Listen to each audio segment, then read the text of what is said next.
as Dr. Robert Bitzer and all the other teachers have taught, and Dr. Raymond Charles Barker, great book, The Power of Decision. What did he say? He said everybody decides, even if you decide not to decide.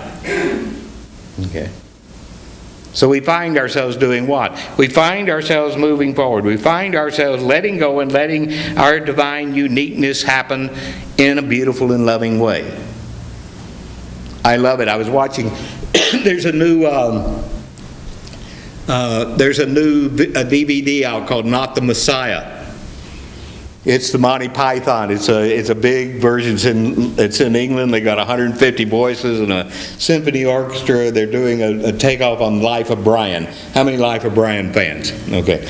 If you don't know Life of Brian, there's a great scene in there where the person is standing there and he has a whole crowd in front of him, and he says, "Everybody affirm." Together, and they're all affirming together, and they're doing things, and everybody affirms, "I am an individual," and everybody says, "I am an individual," and one guy in the back stands up and says, "I'm not."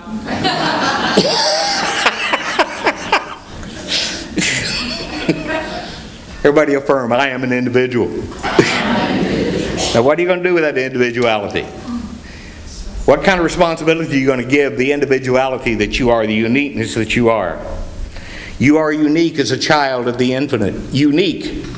Emerson said if there were two of anything, there wouldn't be any use for one of them. How many feel that you, since you found this teaching, have begun to discover more of your own uniqueness and you're not afraid to express it? Think about it. Don't be afraid to express your uniqueness. You have never happened before in the history of this universe. Why settle for less than the best? When you were born, when you came into this experience as an immaculate conception, and every child who's born into this thing called life is an immaculate conception. There's no such thing as illegitimate birth.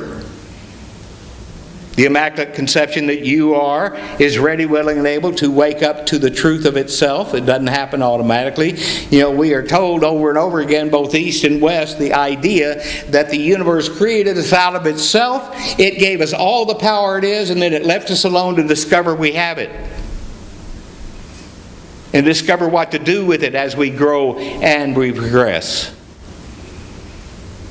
See, one of the analogies that we used to use, and at one time, how many go back, Roy and Mary Chamberlain? How many go back that far? Remember Roy and Mary who were here? Roy was chief pilot of TWA.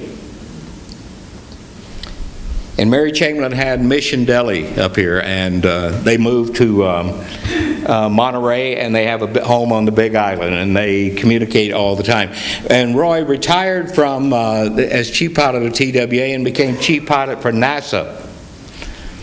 He used to take my classes, and he would fly from San Francisco to Paris all the time, and he would get tapes at that time before CD. Anyhow, we get tapes, and he would be flying over the pole all the time with my classes going on in his ear. And he said, "You know how many times your classes have gone from here to Europe?" Okay. He was wonderful. He took all of our classes. And so did Mary, and they were absolutely wonderful. They were very instrumental in the beginning of this and being able to buy this church and to do what we did in purchasing this property at that time.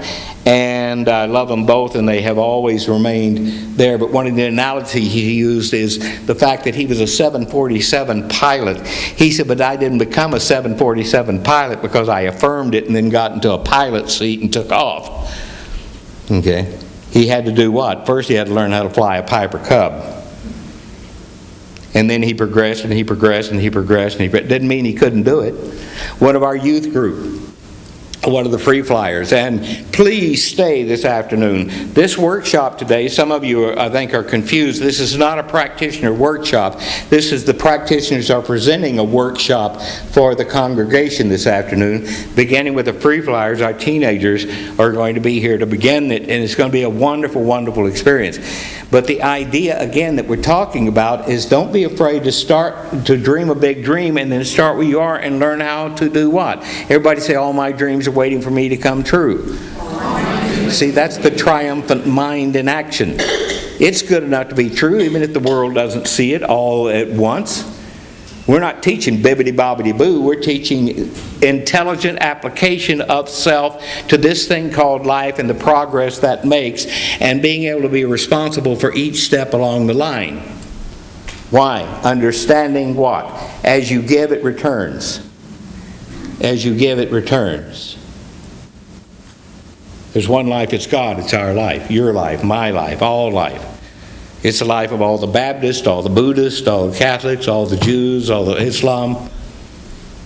The freedom we have to choose is one that we can celebrate. And when we do, all of a sudden we find ourselves living at the level of the reality of good. The reality of good. Say that. The reality of good. Okay.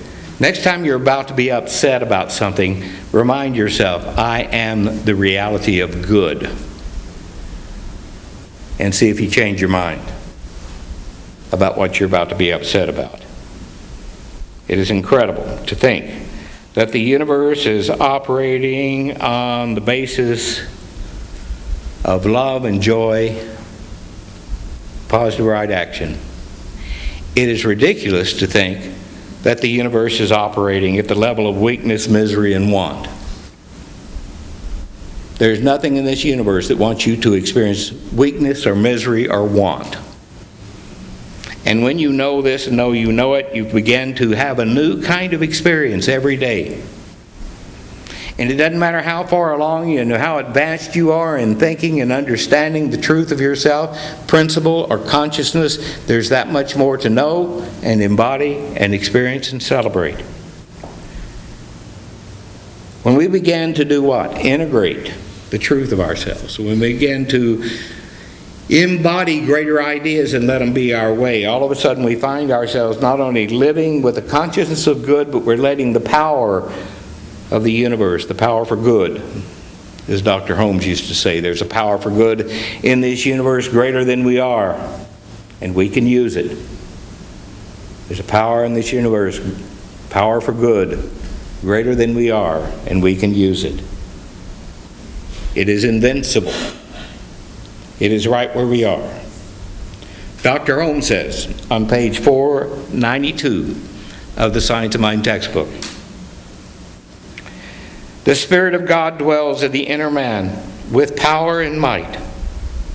The outer man reflects this Spirit insofar as the intellect allows it to come forth into expression. We need our intellect to understand a greater idea of ourselves, and then we need to spiritualize our intellect and know it's good enough to be true, and it's good enough to be you, and it's good enough to be me, and it's good enough to be everybody. But I can't wait for everybody to know this. I need to let go and let it be my way.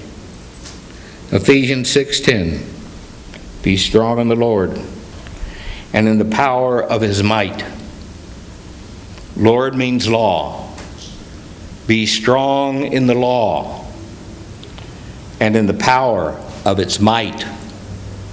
As who? As you. As you. Let it be your way. Namaste.